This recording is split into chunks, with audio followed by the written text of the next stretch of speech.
center person. We negotiate relationships, we make connections, we facilitate large efforts and small efforts, and we help. We assist as needed. So I like to say we have many subject matter experts at RIT in the STEAM fields. We would be the subject matter experts in the K-12 community. So on our staff, we have some folks with teaching certifications, counseling certifications, people like me who are scientists who got into grant writing and the informal education world. So we have a staff of about 21 people. Most of our folks are grant funded, so there's only 2 of us who are not grant funded. So as the leader of this section, I spend a lot of time writing grants and making sure that we're aligning with objectives so that we can maintain our good standing with our funders. So here, this is exciting because this is one of our RIT students. So we hire RIT students to serve as outreach ambassadors and also for our instructors for our camps, which I'll be talking about today. And today is also significant because it's the first day of our orientation of our new staff for Camp Tiger, which I run, in which we'll see about 800 kids this summer starting next week. So yay! I'm trying to fake it so I make yay! It's good. So these are our major projects. We run grant-funded pre-collegiate programs. We customize campus experiences for K-12 groups. We facilitate collaborative initiatives with RIT partners. We run the largest summer day camp on campus, which is now called Camp Tiger. It used to be Kids on Campus. RIT has gone through a major rebranding, so we went ahead and changed the name to get ahead of being told that we'd have to change the name. So we will also be facilitating the effort for protection of minors on campus that is new and will begin next year. And we have another new exciting opportunity with the e-cyber mission program that I'll talk about today. What does protection of minors on campus? So think Penn State, University of Michigan, policies and procedures to make sure that we're compliant with all laws and best practices and making sure kids are safe on campus.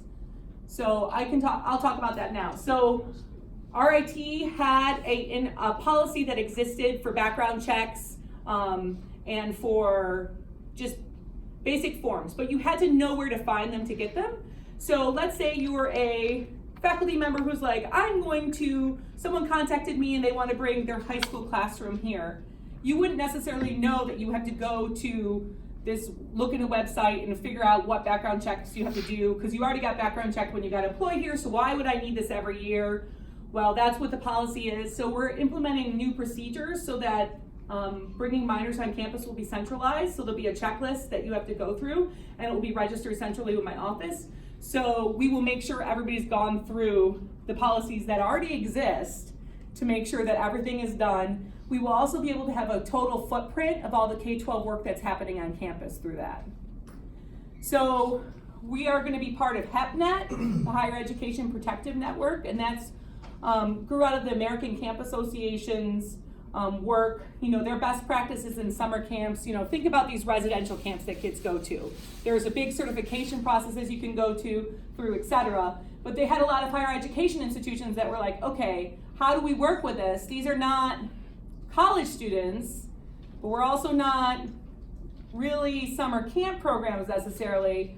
How are we going to figure this all out? So especially after Penn State, a bunch of organizations and risk management people got together and started this organization. So we're going to make sure RIT is aligned with all those best practices, and so that we keep all youth and our faculty, staff, students all safe, minimize risk.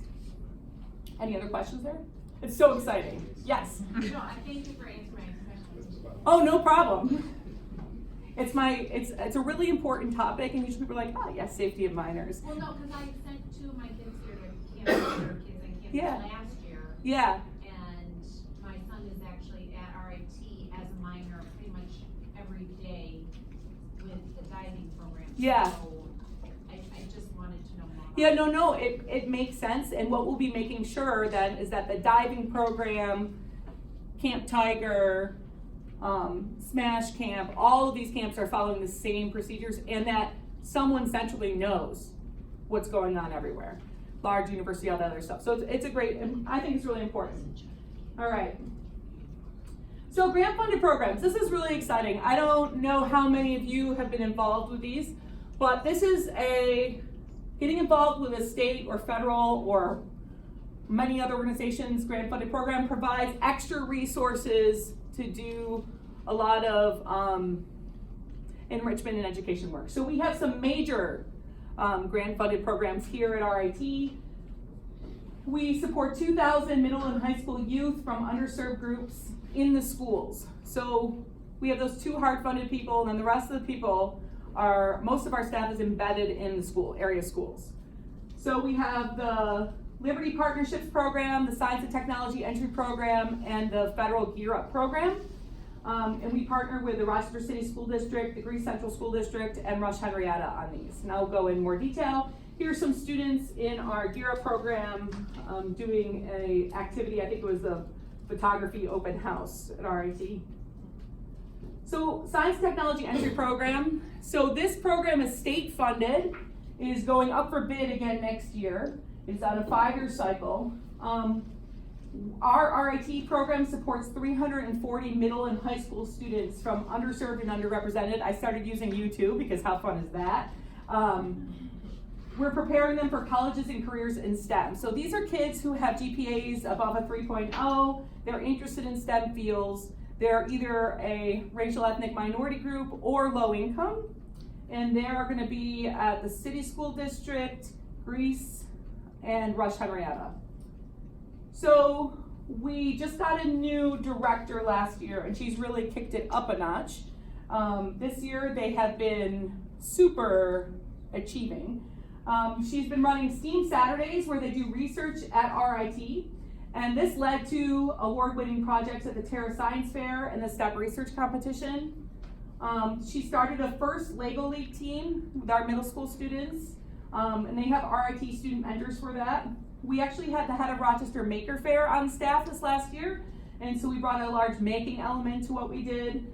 And what we found is that we were able to connect narrative, so the students' narrative, their stories, their experience, to their projects that they were doing, and that was incredibly productive. We actually used making to get parents involved too. The construct, I don't know if you've been there, it's our makerspace currently on campus. So we actually had the families here and they made step shadow boxes, which was nice because they got to walk away with something that was super glittery and they could put a picture in it. But they were also seeing the 3D printer and the PNC machine, all that other stuff at the same time. We did a shadow day at RIT with our collegiate version of this program, Collegiate Science and Technology Entry Program, and the National Society of Black Engineers. This was quite successful because we did one for high school and one for middle school students. And my takeaway, I love the middle school one. We brought an 8th grader here who followed a college student to their biology class and said, I knew more in that class than those college students did. I can be a scientist at RIT. That's what we want, right? We want that the younger the better. If they can see themselves in college, then we have an even better chance that that's going to happen. So we like to inspire and then we support to help them get there. This was one of our maker projects. So they actually developed the story, developed a character, and built these cardboard characters. And then they, I don't know if it was Arduinos or some sort of technology that made it so that they can talk. So we were selected, the STEP program was selected, these are middle schoolers from Greece Athena up there, were selected to be part of the press junket for Imagine RIT. So the news came, they're interviewing all the college students, but they also interviewed our middle school students, part of our STEP program. Really cool, they're not gonna forget that. Our Gear Up program is a federally funded initiative. We're a state sub-awardee. We serve 1,300 youth that are currently now rising seniors in the city of Rochester. So we're at the city school district high schools as well as the charter schools. And it's a very large and challenging program. The goal there is to get more kids across the stage, to get more graduates, help with that effort, and to better prepare them for post-secondary education so that whatever that may be, so that remediation is minimized. So this is like I said, a significant effort. We collaborate with obviously with the schools, many schools. We actually have 2 directors. One of the directors, his sole job is to negotiate relationships within the schools, keep all those 16 schools with different personalities and different teachers and different counseling happy. And then we have another director who focuses on compliance and assessment to make sure that we are producing what our funder needs and that we keep our staff on track. So this year we did a lot of collaborations. We ran a mock trial program with some lawyers from the Esquire Hour on DKX. We did a mobile tech van with women in computing. We've done work in cybersecurity, photography, etc. So with this program, we really want to, it's a 1-to-1 match requirement for those of you who know about grants. That means for every dollar we get from the government, we have to show a dollar value coming from something else. So we must find partnerships to be successful here. And that also gets more people involved with the effort, and the more people behind the effort, the more encouragement our youth are going to see to get to where they need to go. So in this picture, this is from a shadow day. They also had a shadow day at school at RIT, but they did something else. This was a really cool activity in which we gave our students, now they were 11th graders at the time, a blank schedule. You know, all of them are like, yeah, I'm going to college, and when I'm in college, I'm doing this, I'm doing that, you know, I'm gonna major in this. And so we said, okay, we broke them into groups and we gave each group a scenario. It said, all right, you are an industrial engineering student or photography student, whatever, there's 3 different majors. And you have to work this many hours a week. Here are the classes you must take. Here are the different scheduled times in which you can take them. You also are part of this club. You have to do your laundry, you have to eat 3 times a day, etc. Make your schedule. The kids, we had to stop them from doing it. They got so into it, but it actually let them see that it wasn't just about, I'm gonna go to college. It was, these are all the things I actually am responsible for making sure happens. And for this scheduling activity, we got greater discussion about, oh, maybe I should think about where the laundry room is, or maybe I should learn how to do that, or, you know, simple things with life skills that they didn't think of. And the fact that someone wasn't going to necessarily do all their scheduling for them. They're going to have some say in that. It gave them more responsibility in the discussion. So I thought that I think was a outstanding activity that came out of our work this year. So we also did work this year. We tried to identify youth who may be RIT eligible. So by thinking about who's RIT eligible, we're thinking, you know, who might be eligible for the Rochester City Scholars Program. So students who come out of the city, if they're accepted to RIT during regular admissions, are eligible for free tuition. So part of what we're doing is trying to say, we want to make sure these kids complete their college application to RIT. So we talk to admissions, they're like, several of the students who are eligible forgot to send in one element, so we could never even process their stuff. So we've done stuff to try to especially build a relationship with them in the college. So we make sure that they come to the college and careers events, like RIT's regular events for pre-college students. But we also are trying to specifically say, you know, let's pay attention to your applications. Yes? Do they waive the college and careers charges for those students? And is it just tuition when they come to college, or do you pay room and board for them all? We do. RIT does not pay room and board. Often they qualify for other aid that can help that way, but it is a financial commitment still for the students. As you know, in the world of increasing tuition and room and board and all that other stuff, it still can be it's a great deal and a great, there's a support program for the students when they come here, Rochester City Scholars. They're out of the Multicultural Center of Academics, is that MCAS is what it's called.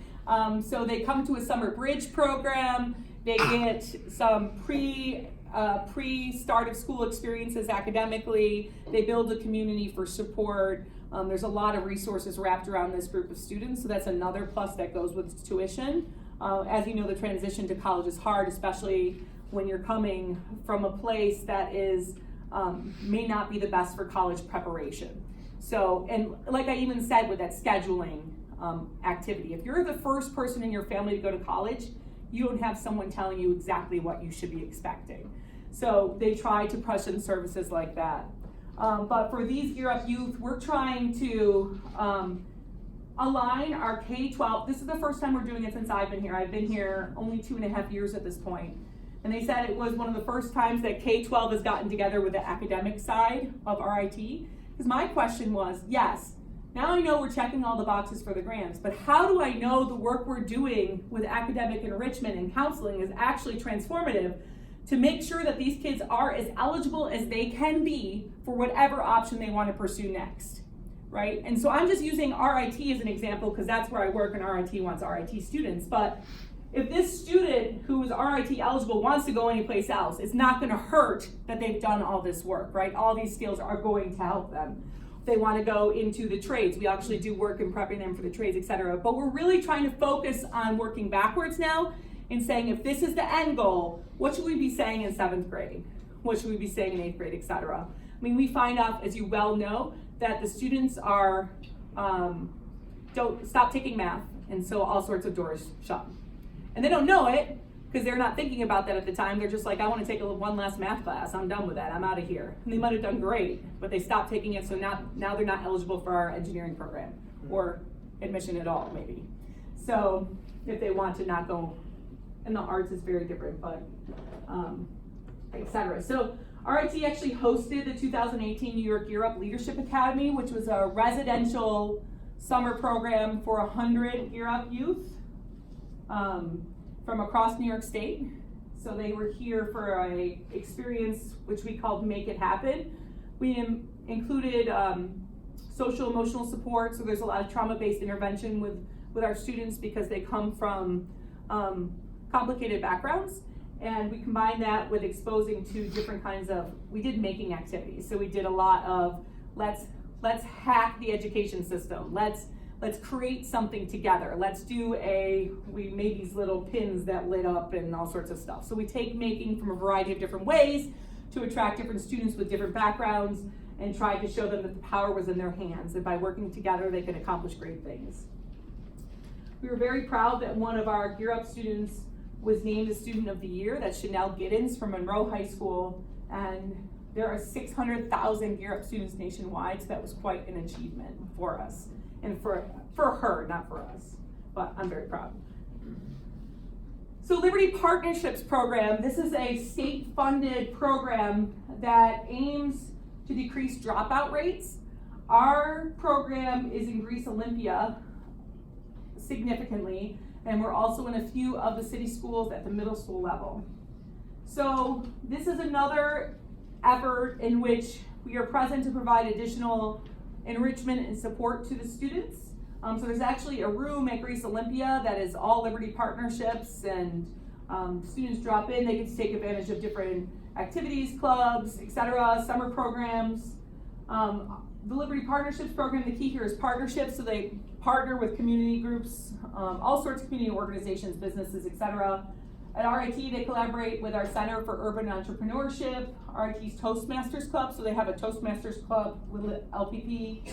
With our basketball team, they call it, I want to say Hoops for Hope, but it's a boys leadership program where they do certain programming, and the incentive is they get to come play basketball at RIT, and eventually I think that they played against the RIT basketball team, I'm not sure, something like that.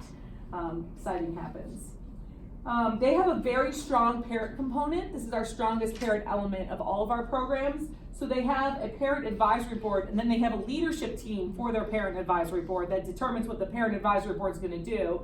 And they actually just employed one of the parents to help to work with the program. So as you know, the more parent involvement we can get, the better we're going to be able to reach the students.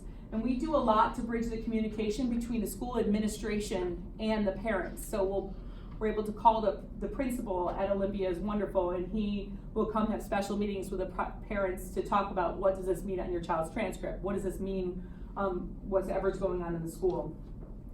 And we have with the STEP, all these programs that I'm talking about with STEP, Gear Up, and LPP, we have students who come to RIT, and then we maintain out of K-12 our mentorship of those students. And we hire them to work in our offices, and they go on. So I was just talking to Mr. McCrae here, who I worked with in a past life when I ran the STEP program at MCC, and we have a student who started with that STEP program at MCC in 6th grade, and I remember on our Lego robotics team, I knew him at the time when I was giving him bus passes and juice boxes out of my pocket. And now he's graduated RIT, he's going off on his next adventure, but he's part of the summer teaching staff this summer. So you get to grow up your students, and there's nothing better than that, right? So I know that these programs do make a difference, and they do work, and we're really excited to be a part of them. But if you worked with a school who is Title I, a lot of first generation students, a lot of underserved, underrepresented, and you were looking to do an application to one of these large initiatives, oftentimes we need schools and universities to collaborate, but I would be a great person to get in contact with about that. Okay, so another big thing we do is customized campus experiences. Here are some third graders from Rochester Prep. They look like they're boogieing because they are. So, we host about 2,000 youth for customized campus experiences annually. So what this means is this is any group that's not coming for an admissions visit. So mostly they're less than 10th grade, but they can be older if they're coming for something special. So these kids are not getting the formal financial aid spiel from our admissions department. They're maybe having their first time on a college campus. So that's what these third graders do. We see 100 of them each year, and we do a tiger-themed scavenger hunt on campus in which we give them a basic introduction to what is college. So we start with, how many of you have been to a college campus ever before? Maybe 4 kids raise their hand. And I am with, how many people want to come to RIT? And they all raise their hand, and it's so exciting. But we try to do hands-on activities. We show them college students who look like them, who may have gone to their elementary school, who are from their neighborhoods. We tailor our campus experience to their age level, so we're not going to take them into a computer lab.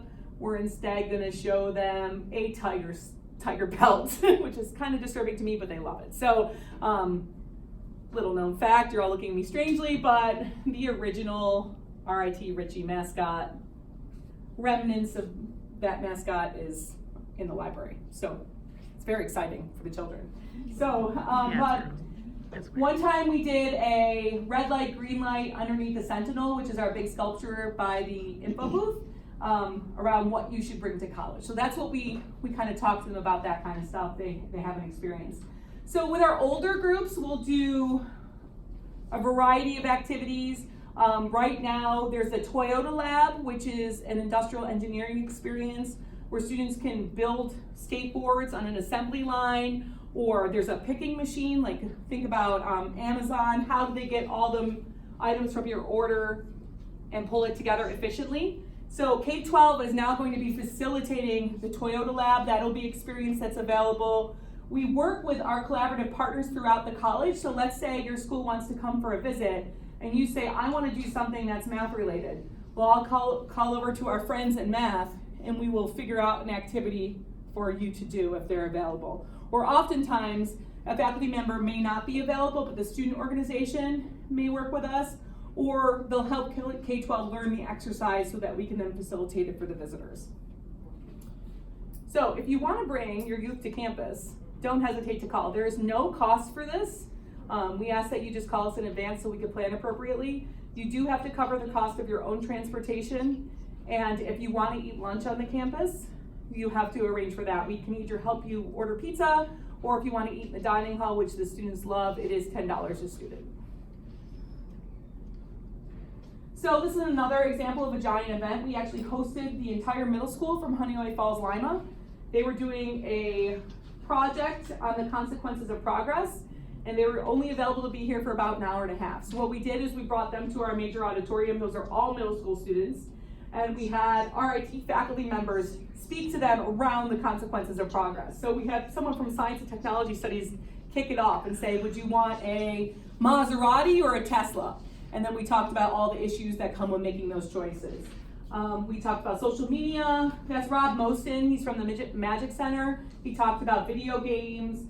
We had sustainability, and we had artificial intelligence. So we try to bring out those flashy topics that may be very attractive to the students to get their attention and to draw them in. But we can also, with time, help prepare an event like that to initiate a big project-based learning experience. Annually, we host the Youth Workforce Innovations Conference. We partner with BOCES #1 on this.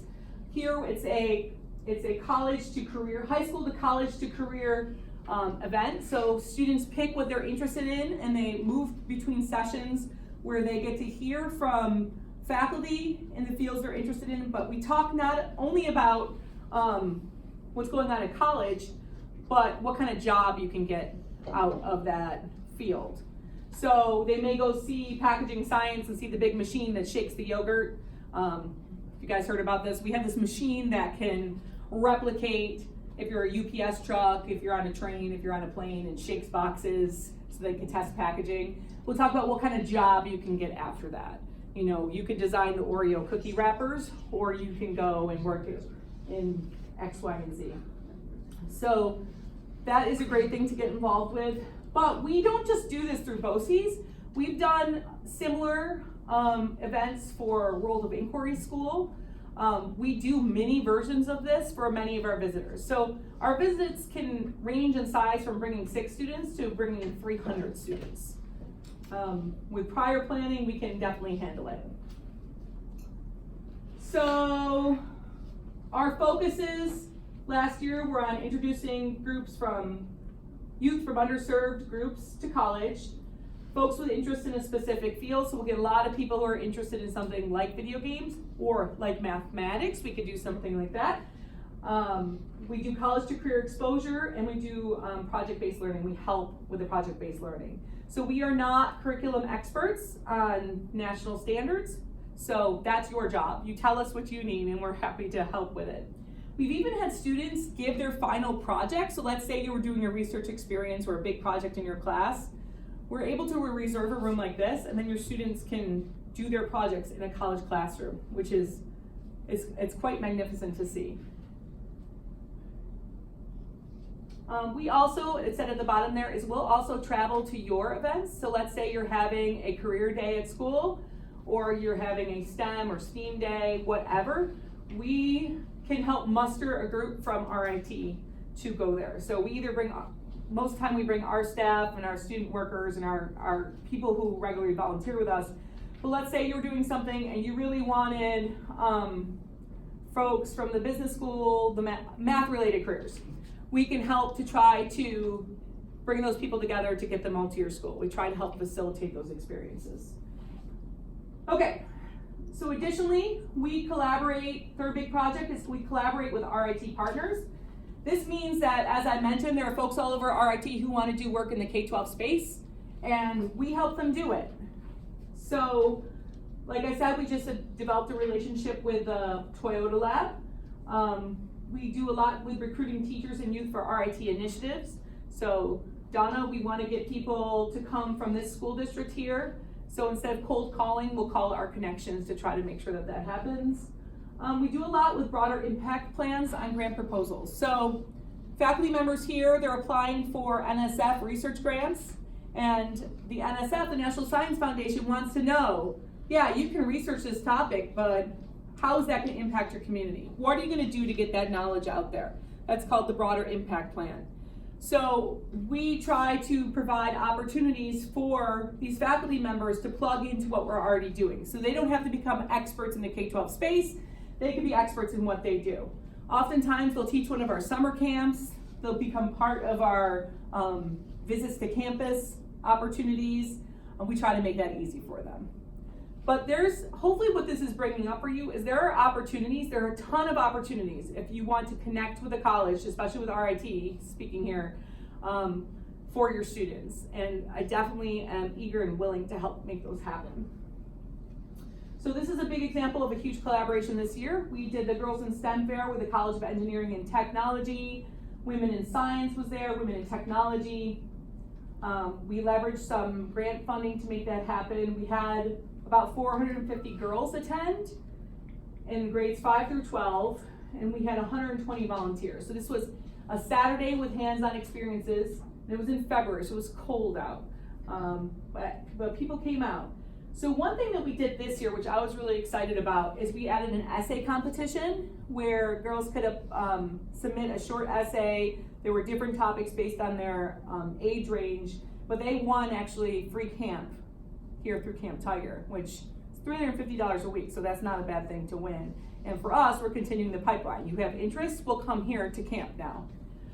We also started a videotaping, a series of lightning talks. So we filmed 6 our first year of women in STEM, talking about what they do. And we had folks ranging from a welder from Arc and Flame to a college student who is just graduating in physics to a woman who is a graduate of Harvard in genetics and then went to become a consultant, but now is back at school to become a science teacher. So we try to show a range of things that you can do in these fields. And we're creating a video library, so hopefully that will live somewhere that everybody can reference and kids can look at to get inspired. I have a question. Yes. Would you be able to post the lightning talks link on the Facebook page? We actually don't have them living anywhere now. They're just files in my inbox. So I could send them to you, potentially. We could find a way. Cool. So then summer day camp, that's what's starting now. So if you were here next week, you'd see about 300 kids running around in color-coded shirts, part of our protection of minors policy work. And they're here doing a variety of STEAM-themed camps. So I think that's a very all-encompassing word for everything that happens at RIT. We actually have business camp, we have fine arts, we have lots of video games and coding going on, experiments in science, etc. So the workshops are taught by RIT students, faculty, and staff. Many are offered in collaboration with RIT departments. So for example, we have a curriculum that was written by women in engineering. That's design it, build it, design it, I don't know, I made a new, design it something, you build it, engineering for girls. And it's really exciting because we actually get students from the Women in Engineering program to come teach it to girls, and so we're making that connection. Now, Women in Engineering doesn't have to have their own summer camp because they plugged right in with Camp Tiger. So we do that, like I said, we have a business camp this year. We have several grants that we were awarded to make camp free for students. So cybersecurity got a giant grant to offer Gen Cyber. So we have a co-ed and an all-girls cybersecurity camp for free. We have an introduction to coding in Python for girls. We have a intro to STEM research that's free. Yes.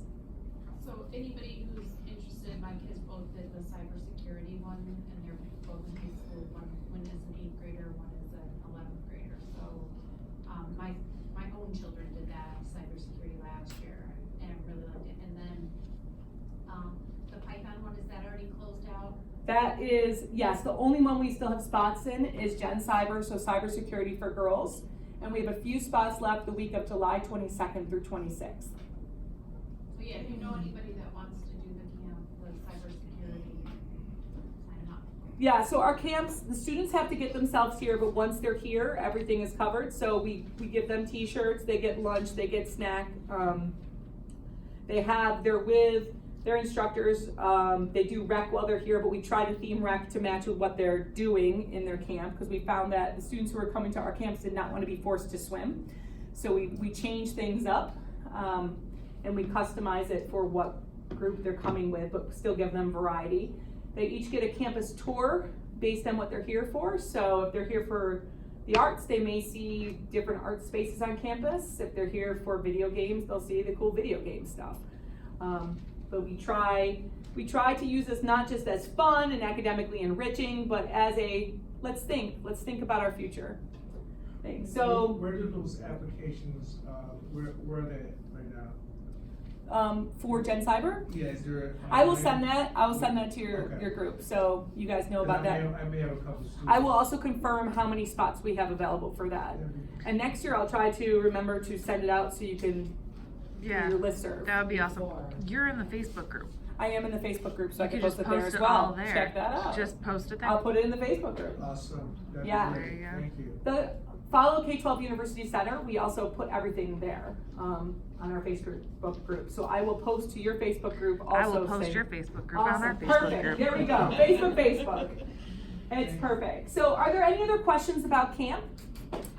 Yes. There was another camp my daughter, a different kid did, it was like a math that's what we're gonna talk about that now. So, Corinne, will you please talk about Smash and the other math camp? Did Kara talk about Smash when she was in? No, she plugged it real So quick. there's a lot of camps No. going on at RIT, and I also know about a lot of them, but we happen to have an expert in your math camps here. So, if you haven't heard about the Smash experience for girls, Smash is summer math applications in science with hands-on experience. Smash is a lot quicker. So Smash is for rising 8th grade girls to come to RIT for a week, and we basically connect math and science so they can work in the lab. Each year we have a different topic that we center it around. One year it was a crime scene investigation, and they had to, work in the lab to figure out who did it. This year we're centering it on climate change. I don't really have a lot of specifics on what they're doing because I'm the coordinator, so I'm getting everything ready for the camp. So I'm kind of running around doing the logistical side. But what we do is we have Kara Mackey. She was here the first day to present. She started this whole program, and she hires 4 undergraduate students, and they're the teachers. So they'll work under Kara, and they'll learn, how to teach the lessons, and then they'll also work under Carrie Shaw. She's from the School Without Walls.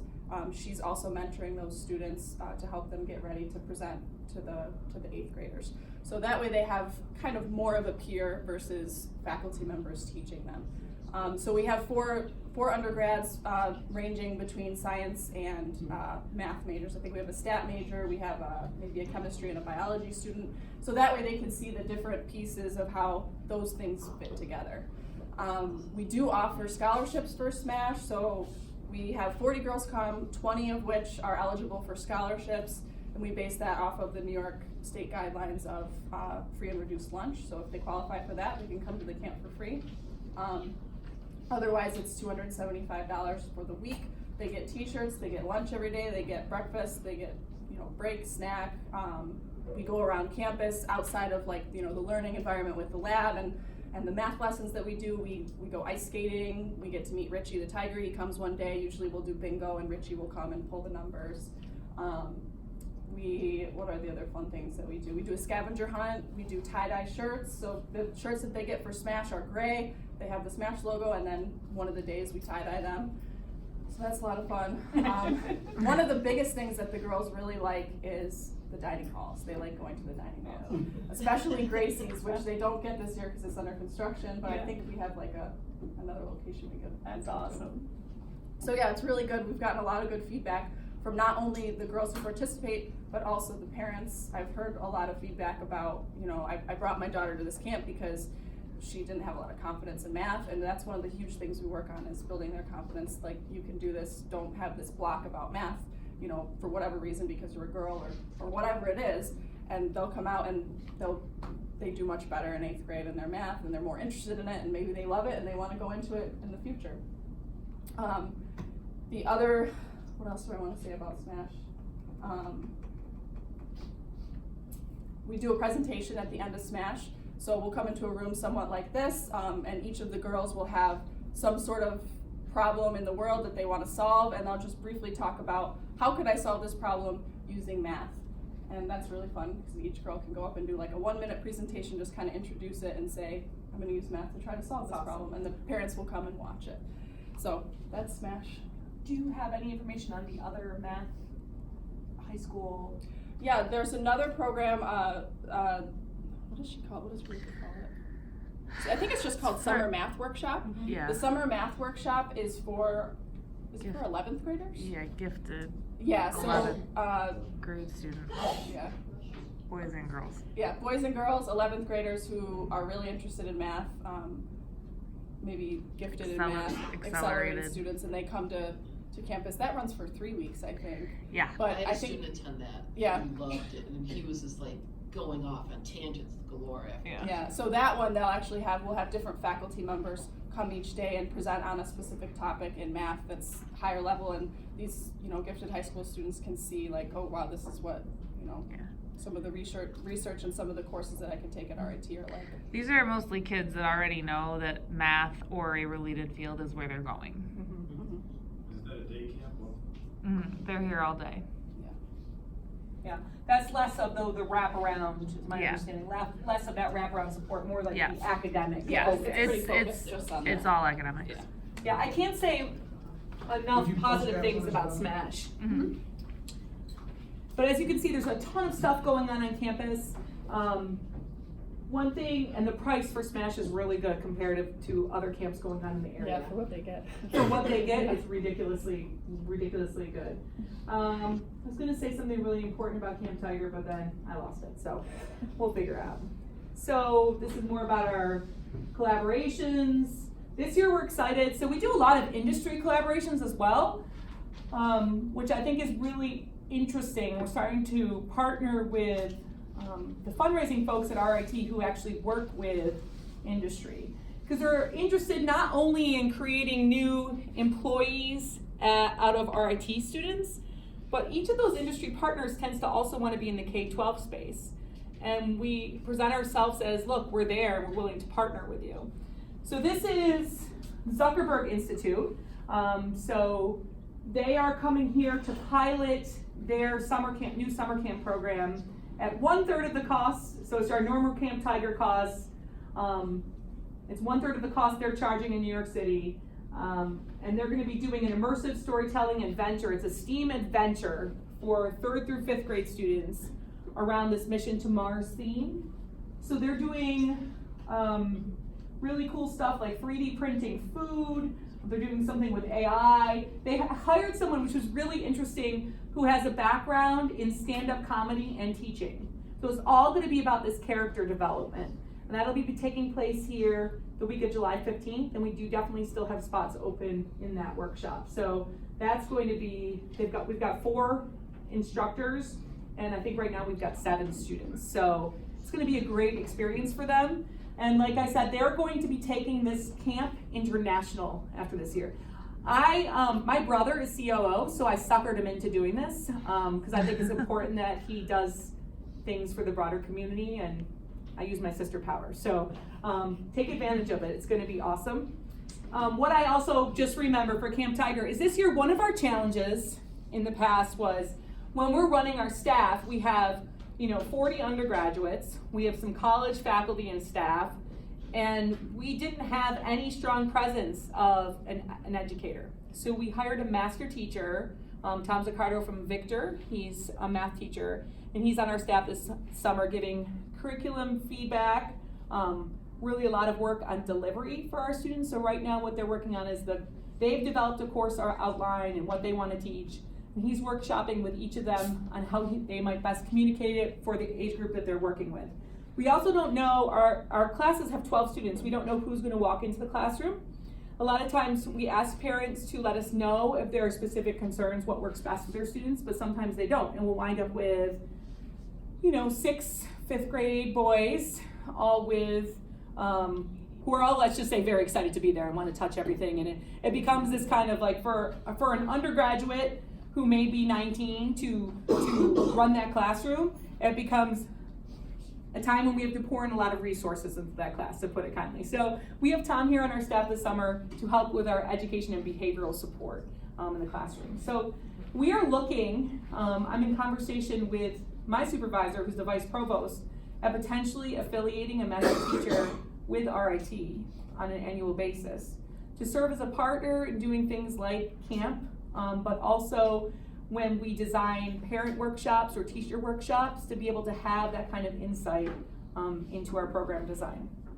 So as that comes to fruition, I will definitely use your listserv about that.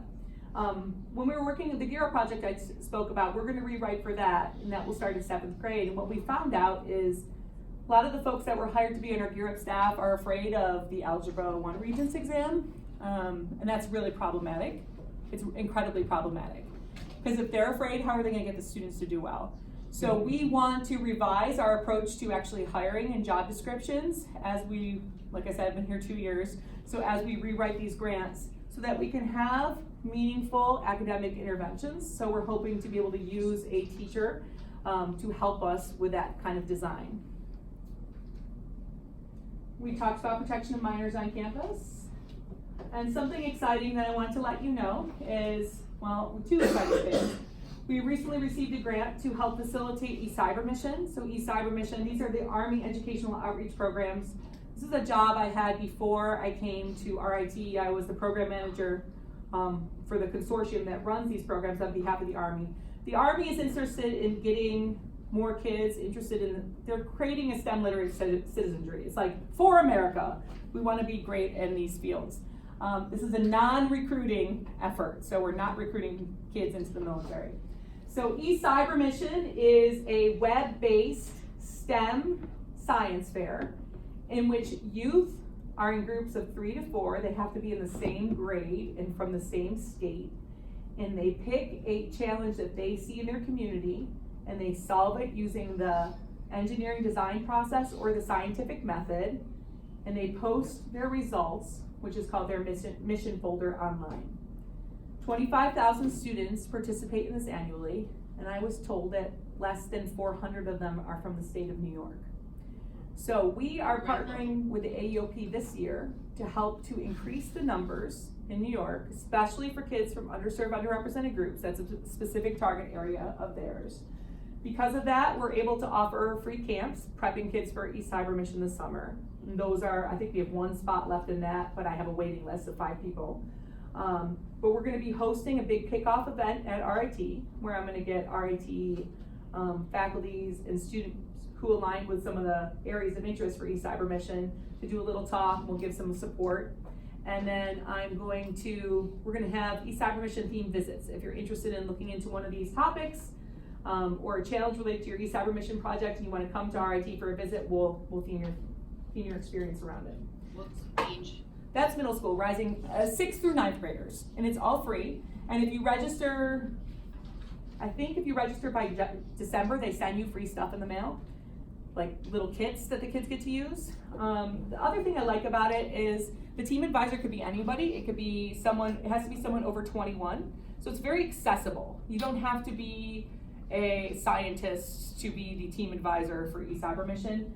And I've seen kids do challenges like about the erosion of the soil in their parents' farm, to creating a shade structure at their school, to testing the lead in their water fountains. So it's very localized. I used to run the assessment portion of the AEOP project, and this was our most effective program because the kids kept going with their projects because it impacted them. So they were super interested in it. But you could really, and they have it, it's also really cool because their website has everything and it's aligned with standards so you can fit it into your classroom. They also offer mini grants. If you want to get started with this, you can, I think there's an October date for applying for a mini grant to get it started in your classroom or with a group of students. Finally, a big announcement. A week and a half ago, we were awarded a very large grant, $16 million from the AEOP to facilitate their apprenticeship programs. So we will be facilitating 5 nationwide apprenticeship programs for high school and college students affiliated with universities and with the Army laboratories. So these are going to be, these are open to anybody. These are hands-on STEM experiences that students who participate in the apprenticeships actually get stipends to participate in. So there'll be some news coming out about that, and also information will be on our website, which I think I'm gonna get RIT to actually update because we just got this huge grant. So that's me. The grant world is really where I exist. So if you're ever interested in talking about that specifically, I'm always happy to partner or to give insight. As I talk about these things, yes, we do K-12 work. The K-12 work is always informed by that fundraising and by that securing of grants. Are there any questions? Yes? Camp Tiger? Yes. Could you what are the age groups again? So the majority of our camps are grades 5th grade through 12th. They're rising grades, so what they'll be in the fall. And then we have Seuss Tech Kitchen, which is gonna be 3rd through 5th grade, and that's the week of July 15th. Now, for Camp Tiger, when would you sign up for something like that? So we still have, sign up is still available. We opened it in March. We have a very difficult time marketing. But yes, You have yeah. a difficult time marketing? Yes, we do. So K-12, as I mentioned, is a very small organization. There are 2 of us, again, that are hard funded, so we have to do everything. All that stuff is my responsibility. So we do our best. But we still have everything posted, and I'm about to go post it all to your Facebook group. Thank you. Anything else? Yes. One thing that could help with your marketing is I get the math one. I said it's my student attended the summer, what do they call it? Summer Math Institute for the high school kids. I forgot what they call it. Math. Oh, yes. Summer math workshop. Summer math workshop. But the thing is, like, I get an email, and then as soon as I get the email, I quickly turn around and email to all my parents. So, and that's just such an easy thing for me to do, and that's why my kids are participating in it. So if you can just somehow get some big email listing. Just So with our vision for our web presence of the future is going to have a newsletter component to it, so we can actually collect emails and have a place that will manage those lists. Yeah. Right now we have 17 Excel spreadsheets and we have to prioritize, but I completely agree with you. What about if you just sort of like gave me a heads up and And or for you guys, Corinne, I will and then definitely we give you could guys a heads just up. give one of us a heads up and then we can Early enough where bill they it to can them. Right. Yes. Apply for the for grants and school stuff. year, we could get Yes, parents- no, and especially because for the grants it's difficult because we can't recruit for them until we hear about funding, and that often comes at the last minute. But having a way that we can go, this just came open, and you know, get it out, or this is in the hopper, we'll let you know as soon as we receive And you it. said the city school kids can apply for free tuition experience or something. So the city's, not, Are you talking about a so manager? for camps, It changed. we have we're working on getting more financial support for our camp tuitions. We currently can do, if they're on free and reduced lunch, we do a half tuition break, but if they're part of any of our other pre-college programs, we pay for their camps through our pre-college programs. And we pay for transportation, yes, and we pay for transportation. But for a lot of our grants are gonna be for students in underserved groups, so either it's like a women in science and technology program, or a program that just needs more students, like cybersecurity needs more students in it, or underserved and underrepresented groups in all the different areas. So I appreciate all this. This has been very fruitful. You're a much easier crowd than the 40, I keep upping the number, the 700 undergraduates I'm gonna go talk to next. But 7,000 and then the 15,000 youth who will be here on Monday. But I'm really happy to be here, and if there's anything I could do in the future, please don't hesitate. And then with all these grants, we're gonna have about 5 full-time positions opening in the fall. So if you know anybody who wants to work in this space, it's not highly lucrative, but we love passionate people who are driven for the work because they know about the impact.